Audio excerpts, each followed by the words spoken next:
Today is Memorial Day, 2012. And I don't know about you, but I have sort of a knee-jerk reaction against any sort of reminder of, let's stop and remember what today is really about, for any holiday. I mean, who's to tell me about what my day is about? That's for me to decide. But I do want to share with you something that I've been thinking about for a bit. When we say Memorial Day, most everyone thinks about fun. The barbecues, the beginning of the spring weather and then turning into summer, hanging out, ball games. I gotta tell you, having young kids that you gotta explain everything to in our culture really makes you start thinking about the meaning of things. For instance, if they ask, what's Memorial Day? Then you really have to think and figure out, is this the one where we honor the veterans or the people who died? Who is it we're memorializing here? So today, as we were driving past the cemetery, and we saw all these cars, and the kids asked what that was for and why there were flags on some graves and not others, and then we saw some guys in military uniform, and I had to explain the whole thing. I got to thinking about, well, it's a bit ironic, it seems, that Memorial Day is just a holiday that we equate with fun, when really it's for real people who sacrificed their lives and all the impact that had on their families for a greater good. I mean, why does someone go into the military?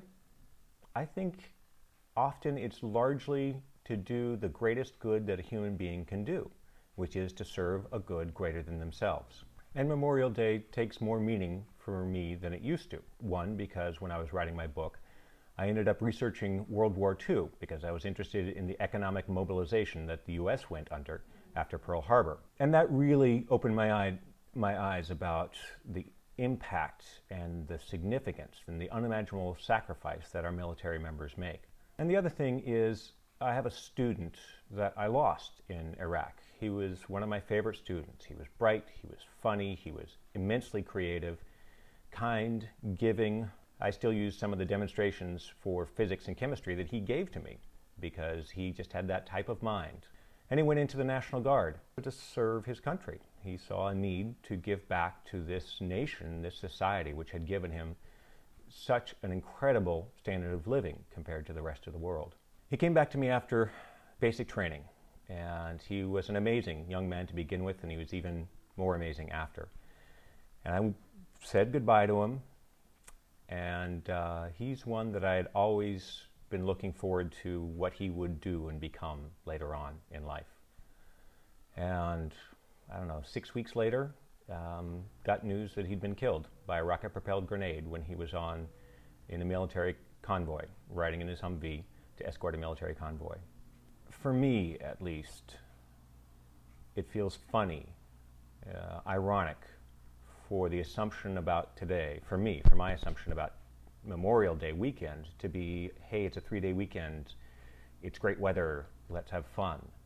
And for me, I want to take a few minutes today to think about the sacrifice that people have made so that I can have a house, I can live where I want, I can have a job that gives me enough money, I don't have to worry about where my meal comes from. I have immense freedoms. I can say pretty much what I want. And here in the US, it's in large part due to those who gave their lives to defend us. And it's not just their lives they gave, it's the impact on their loved ones. And I just don't want that to be taken for granted. I don't want to take it for granted. So that's just what's going on for me today. And I wouldn't be sad to see that happen with more people and for us to give them some more thought, some silence, some reverence, some consideration. So that's my thoughts for the day. Thanks for listening.